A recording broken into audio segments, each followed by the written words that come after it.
Peki. Hiçbir alerji söz konusu değil, hemen söyleyelim. Çocuklara bile verebiliyorsak bize hiçbir şey olmaz. Çocuklara bile verebiliyorsunuz. Gelelim geçmeyen öksürük için, artık başlamış olan öksürük için evde ev yapımı pastil diyelim mi? Evet, pastil, kesinlikle pastil. Şimdi göreceksiniz. 2 çorba kaşığı kadar keçi boynuzu pekmezi koydum. Tabii yeteneksiz halimle buraları da batırdım. Hiç sorun değil, ben var peçete var burada. Aldım. Tamam. 2 çorba kaşığı keçi boynuzu pekmezi. Mümkün olduğunca koyu olanların tercih ederseniz daha kolay kıvam aldıracaksınız. Yani pekmezin koyu olanı. Evet. Daha yoğun olanı. Daha yoğun olanını. Zencefilimiz var burada. İçine şöyle yine toz zencefil. Ki rahatça yani yesin diye. evde rendeleyip koymayalım taze zencefillerimizi. Bu karışımlarda öğrendik ki artık toz zencefil kullanacağız. Kesinlikle. Toz propolisimiz var. Hani bağışıklık için hep propolis öneriyoruz ya. Evet. Ama bu sefer tozunu öneriyoruz ki pastilin içinde pastili sulandırmasın ve yavaş yavaş ağzımızda çözülsün. Sonra krem tartar var. Krem tartar hemen algıda seçicilik.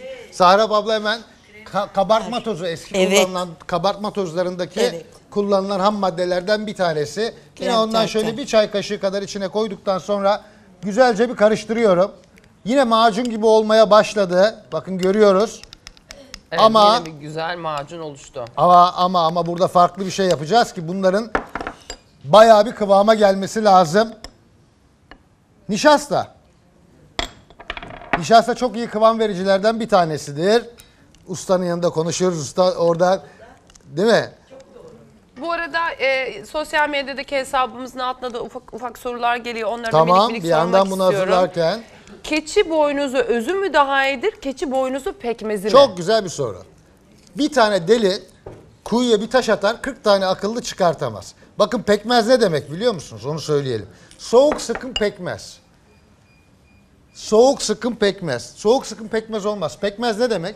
Bir meyvenin şırasının ısıl işlemle içindeki suyun uçurularak katı hale gelme işlemi. Bunu soğuk yapma ihtimaliniz var mı? Yok.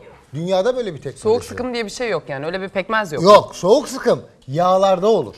Ha. Yani yağ imalatı sırasında meyvelerden ya da meyve çekirdeklerinden soğuk sıkarak yağı ısıtmadan, içindeki etken maddelere zarar vermeden yapılan işleme soğuk sıkım nedir? Ama pekmezde soğuk sıkım olma ihtimali sıfır. Yok. Yıllardır da birisi işte böyle bir zaman söyledi. Kendi sattığı ürünlere farklılık katmak adına. Ha, böyle bir dikkat çekmek için. Dikkat çekmek adına. Ondan sonra da işte biz de uğraşıyoruz böyle soğuk sıkım olmaz, soğuk sıkım olmaz diye. Özüt zaten ekstredir, başka bir şeydir. O da ondan sonra türemiş bir şey. Yani keçi boynuzunun kendisi varken, keçi boynuzunun tozu varken, keçi boynuzunun pekmezi varken başka hiçbir şeye çok fazla gerek yok. Şimdi burada bir dakika, çok dikkatimi çekiyor. Bir nişasta ile böyle bir kıvam yakalamaya çalışıyoruz. Evet. Nişastayı neden koyuyoruz? Nişasta zaten burada kıvam verici ajan.